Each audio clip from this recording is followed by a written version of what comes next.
ಚಿಕ್ಕ ವಯಸ್ಸಲ್ಲೇ ತಂದೆನ ಕಳ್ಕೊಂಡೆ. ತಂದೆ ಊರು ಮಂಡ್ಯ ಜಿಲ್ಲೆ ಕೌಡ್ಲೆ ಅಂತ ಬೋಳಾರೆ. ನನ್ನ ತಾತ ಮುತ್ತಾತ ಎಲ್ಲ ಮೈಸೂರು ಮಂಡ್ಯ ಆ ಕಡೆ ಬೆಲ್ಟಲ್ಲೇ ಬಂದವರು. ಅಮ್ಮಂದು ಕೋಲಾರ ಕಡೆಯಿಂದ ಅಷ್ಟಗ್ರಾಮ ಅಯ್ಯರ್ಸ್. ನಾವು ತಂದೆ ಸತ್ತೋದ್ಮೇಲೆ ಅಮ್ಮ ಸ್ಕೂಲ್ ಟೀಚರ್ ಆಗಿದ್ರು, ಗೌರ್ಮೆಂಟ್ ಟೀಚರ್. ಸೊ ಅಮ್ಮ ಎಲ್ಲೆಲ್ಲೆಲ್ಲಿ ಟ್ರಾವೆಲ್ ಮಾಡ್ತಿರೋ ನಮ್ಮ ಮಕ್ಕಳುಗಳನ್ನು ಹೇಳ್ಕೊಂಡು ಹೋಗೋರು. ನಾವು 3 ಜನ ಹೆಣ್ಮಕ್ಳು, ಅಲ್ಲೇ ಪಾಠ ಎಲ್ಲ ಕಲ್ತ್ವಿ.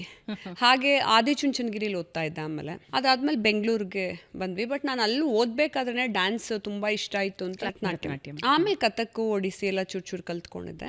ಅದನ್ನ ಕಲಿಯಕ್ಕೂ ಅರಸೀಕೆರೆಗೆ ಹೋಗಿ ಬೆಳ್ಳೂರಿಂದ ಅಲ್ಲಿ ಕಲ್ತ್ಕೊಂಡ್ಬಂದು ಇಲ್ಲಿ ಮಕ್ಳಿಗೆ ಹೇಳ್ಕೊಟ್ಟು ಅವಾಗಲೇ 10 ರೂಪಾಯಿ ಸಂಪಾದಿಸ್ತಾ ಇದ್ದೆ. ಯಾವ ಏಜ್ ಇದು? ನಾನು 6ನೇ ಕ್ಲಾಸಲ್ಲಿ ಇದ್ದೆ. ಅಲ್ಲಿಂದಾನೇ ಒಂದು ಸ್ವಲ್ಪ ನಂಗೆ ಆ ಬಿಸ್ನೆಸ್ ಮೈಂಡು, ನಾ ಇಂಡಿಪೆಂಡೆಂಟ್ ಆಗಿರಬೇಕು, ಸೊ ನಂದೇ ದುಡ್ಡು ಅನ್ನೋದು ಮಾಡ್ಕೋಬೇಕು ಅನ್ನೋದೆಲ್ಲ ಇತ್ತು. ಅದ್ರ ಜೊತೆಗೆ ನಮ್ಮಮ್ಮ ಟೈಲರಿಂಗ್ ಹೇಳ್ಕೊಟ್ಟಿದ್ರು, ಬಟ್ಟೆ ಹೊಲಿಯೋದು. ನಾನು ಯಾವುದೋ ಕ್ಲಾಸಿಗೆ ಸೇರಿಸಬೇಕು ಅಂದಾಗ ಟೈಲರಿಂಗ್ ಇಷ್ಟು ಚಿಕ್ಕ ಹುಡುಗಿಗ ಯಾರು ಹೇಳ್ಕೊಡ್ತಾರೆ ಹೋಗಿ ಅಂದಿದ್ರು. ಆಮೇಲೆ ನಮ್ಮಮ್ಮ ನಾನೇ ಹೇಳ್ಕೊಡ್ತೀನಿ ಅಂತ ಹೇಳ್ಕೊಟ್ಟಾಗ ಅದನ್ನು ಅಷ್ಟೇ ನಮ್ಮ ಯೂನಿಫಾರ್ಮ್ಗಳನ್ನು ಹೊಲಿದು 30 ರೂಪಾಯಿ ತಗೋತಿದ್ದೆ. ನಿಷ್ಠೆಯಿಂದ ಕೆಲಸ ಮಾಡಿದಾಗ ನೇಚರು ಪ್ರಕೃತಿನೇ ನಿಮ್ಗೆ ಏನೋ ಒಂದು ಕೊಡುತ್ತೆ. 10 ರೂಪಾಯಿ ಕೊಡುತ್ತೋ 30 ರೂಪಾಯಿ ಕೊಡುತ್ತೋ